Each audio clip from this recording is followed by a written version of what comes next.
Have you ever had one of those days where nothing goes to plan? Your to-do list is ready, every detail is sorted, and then bam, life throws a curveball. If you're someone who likes things just so, those moments can feel infuriating. But what if I told you that real freedom doesn't come from having everything under control, it comes from letting go? Today, we're exploring how embracing uncertainty can actually make you stronger, not weaker. So let's get into it. Welcome to The Brain Changers, a podcast about learning how to revolutionize the way you think and live by mastering your mind. We're your hosts, mother and daughter duo Rebecca and Yvonne King from Moonbeam Monday. Our goal is to empower you to live the life you choose by teaching you how to retrain your brain. Some people tell us it sounds like mind control, and it is, but not the way you might think. This is about you taking control of your own mind, rather than letting your mind control you, so you can choose to live a life free from the expectations of others. No matter what you've experienced in the past, you can create positive change and transformation by learning how to master your mind. We know this because we've done it. Between us, we've survived cancer and stroke and eliminated debilitating anxiety and depression. We've turned our pain into purpose through the power of our mind, and we're now here to support and guide you to do the same.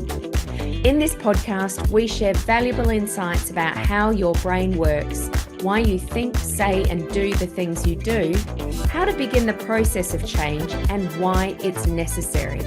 Because we know that when you change your mind, you change your life.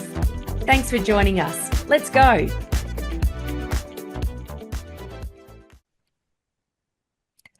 Hello and welcome back to the Brain Changers podcast. I'm Rebecca King, and as always, I'm here with my mum, Yvonne.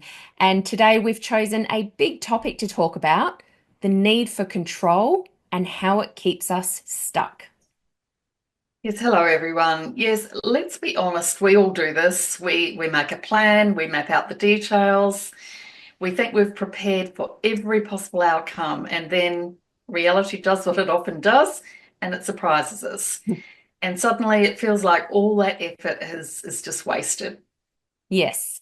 Yeah. But the thing is, the tighter that we grip onto this control, the more stressed we become.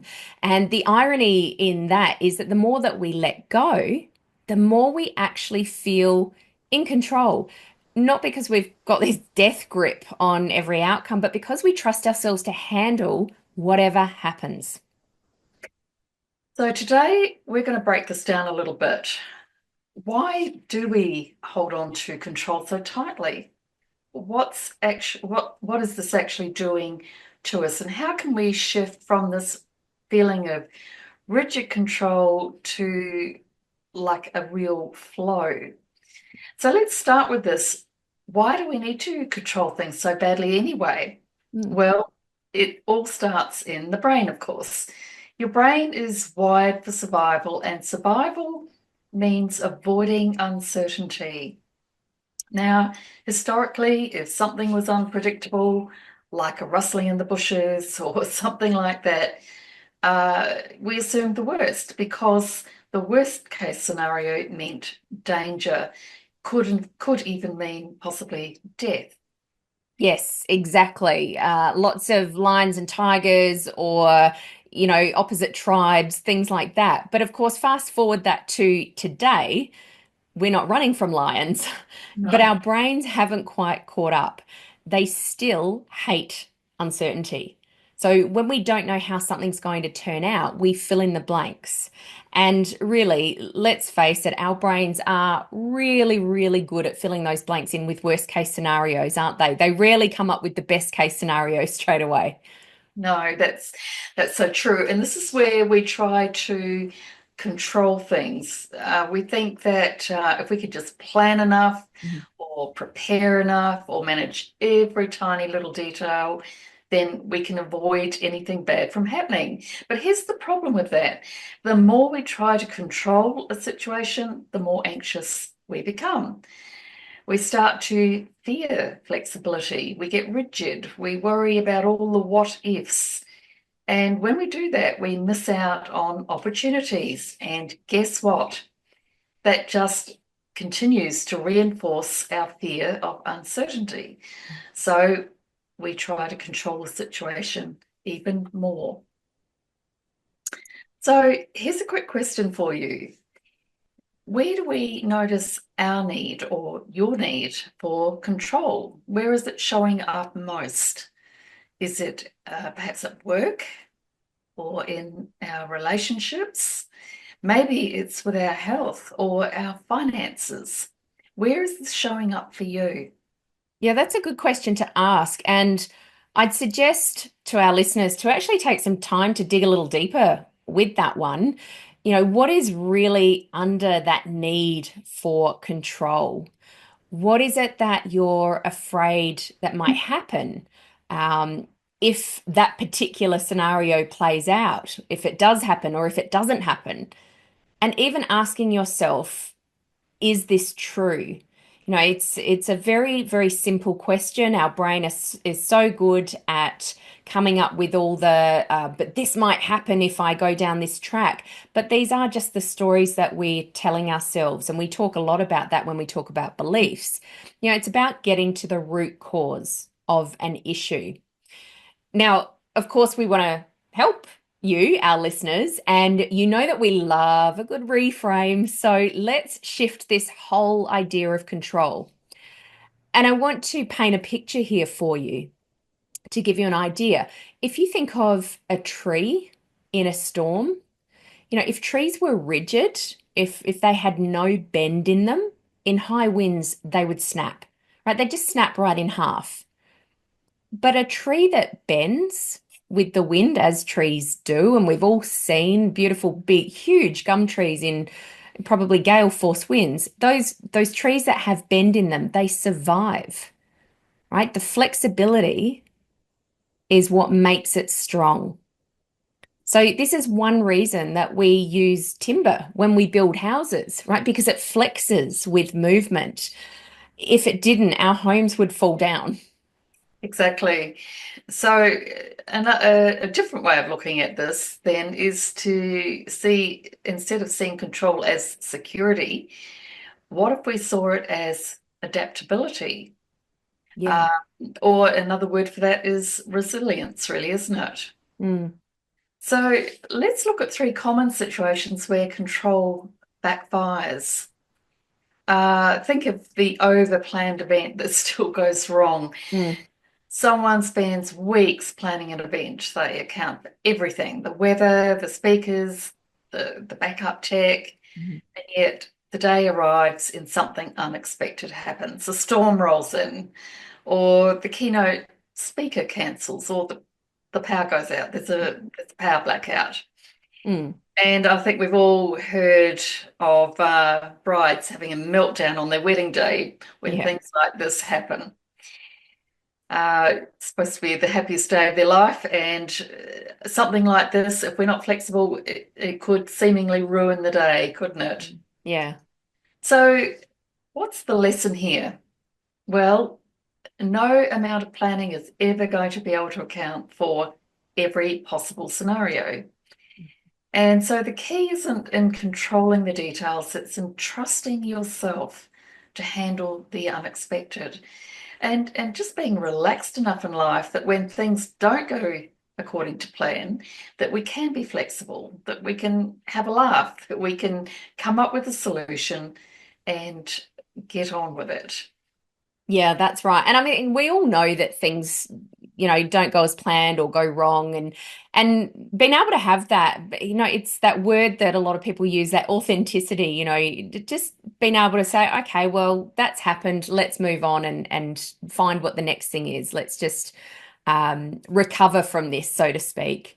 Exactly. Mm. Okay, so number two, controlling a relationship and pushing someone away. So this might be another example for you. So I think it'd be safe to say that everyone listening has likely overanalyzed a text message or an email. This might be in an intimate relationship, might be in a work relationship. So, in this case, you've checked when they read it, you've overthought your reply, You might have even drafted a couple of different replies and then gone back and changed it, or perhaps you're constantly seeking reassurance in this situation. So, what's the lesson here? When we try to control a relationship out of fear, we actually strangle the natural connection. It brings in this negative energy as well. Trusting instead of micromanaging creates more security, not less, like we might think. Exactly. Another situation that we probably are all aware of is over preparing for something instead of simply taking action. Now, have you ever had a really great idea, perhaps a business venture, a big project, or perhaps even a new career path, but instead of just starting, you take more courses, you read more books, you plan even more, perhaps you do some spreadsheets or some flowcharts. And while you're doing this, someone else is actually getting on with it and going for it and succeeding at this idea that you had. So, what's the lesson here? Well, control tricks us into thinking that we're making progress when really we're just stalling or procrastinating, in fact, which is something that we've talked about in earlier episodes. And we know from this that procrastination is actually built on a foundation of stress and fear. Yeah, that's right. I think we could even use our own podcast as an example there. We kicked off our podcast, at the time of recording this, probably about 9 months ago, but it's something that we'd been talking about for at least a year before that. That's And, right. Mm. having a think about what are we going to talk about? Who are we going to invite on as guests? Let's get a spreadsheet. We know everything we need to do. Let's, what platforms are we going to use? And I think part of that was because we expected it to be hard. But once we actually pushed the button on it, it was a lot easier than we thought. And had we actually just gone ahead and done it, we would have been on the air for a lot longer. I think we get stuck on getting all of our ducks in a row, to use an overused cliche, but it's true. We want everything to be ready just in case. But in fact, as you just said, that creates more stress for us. Yes. So let's talk about what's actually happening when you feel this tug of war between control and letting go. So inside all of us, there are different parts that hold on to different beliefs and motivations. In NLP, neurolinguistics, we talk a lot about the different parts within us. So one part of you might love structure, planning. This is the part of you that loves a spreadsheet, making sure that things go exactly as expected. And let's face it, we all get a kick out of things going right. It's that part that feels responsible, perhaps, that tries to prevent mistakes from happening, that wants everything to be just right. But then there's another part of you that craves freedom. So this is a part that wants to be spontaneous, wants to be that, oh yeah, I'm cool with going with the flow, to take risks, to trust that things will work out even when you don't have a perfect plan. And the struggle happens when these two parts feel like they're working against each other. So, ever felt like part of you really wants to let go, but another part just can't? Like, you need to relax, perhaps, but there's still this little voice saying, what if it all falls apart? What if I take a break? I'll never get started again. That's this inner conflict in action. Yes, and here's the thing about that we perhaps don't realize is that both parts actually have positive intentions for us. The Mm. part that craves control, it's not trying to make our life harder, it's trying to keep us safe and prevent us from making mistakes, to make sure that we're properly prepared for something. And then the other part that desires flow, well, that's the part that's trying to bring us joy and freedom and the ability to adapt when life doesn't go to plan. Exactly. So the key isn't about getting rid of control. It's about finding a balance or finding harmony. We love that word harmony, things all working together. So, about finding harmony where you can still plan and prepare without feeling like everything's going to fall apart if they don't go exactly as expected. Mm. And when you start to trust yourself more, when you recognize that you are capable of handling whatever comes your way, that's when the need for control loosens its grip. So, next time, when you find yourself trying to cling to this control, pause and ask yourself this question. What is this control actually trying to do for me? And is there a way I can trust myself without needing to control every detail? Because real security doesn't come from control. It actually comes from the confidence in your ability to adapt. Yes. So here's your challenge for the week. Whenever you feel the urge to control something, pause and ask, am I acting from fear or from trust? And then challenge yourself further. What's one thing I can release control of today? So maybe it's letting someone else take the lead on a project. Even when we think that, oh, I should just do everything because I know exactly how it needs to be done, it will just be quicker. How can we, let somebody else take the lead on that project? They may even have some fantastic ideas or skills that you weren't aware of. Mm. Maybe it's not over planning every single detail for an event or for a project. Maybe it's deciding you don't need to have the last word every time. Wouldn't that be a good one if we could all do that? Whatever it is, lean into trust. Yeah, and just remember that flow isn't about giving up. It's about knowing you can handle whatever comes your way. That's right. So, if this resonated with you and you're realizing that control is showing up in more areas of your life, whether it's work, relationships, or even how you see yourself, this is exactly what we work through in our private coaching. Because knowing that you need to let go and actually doing it are two very different things. There's a lot of us out there with wonderful self-awareness, but information is just information until we do something with it. So if you're really feeling that it's time to ditch the stress of trying to control everything and start trusting yourself more, then let's talk. So you can check out the show notes to book a connection call and let's figure out how to get you unstuck, how to help you release this control so that you can move forward with confidence.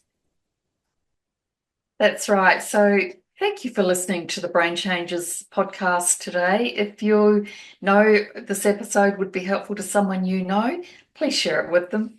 And remember to follow and subscribe so that you never miss an episode. And we'd love you to leave us a comment or a review too to help more people find us. We really appreciate that.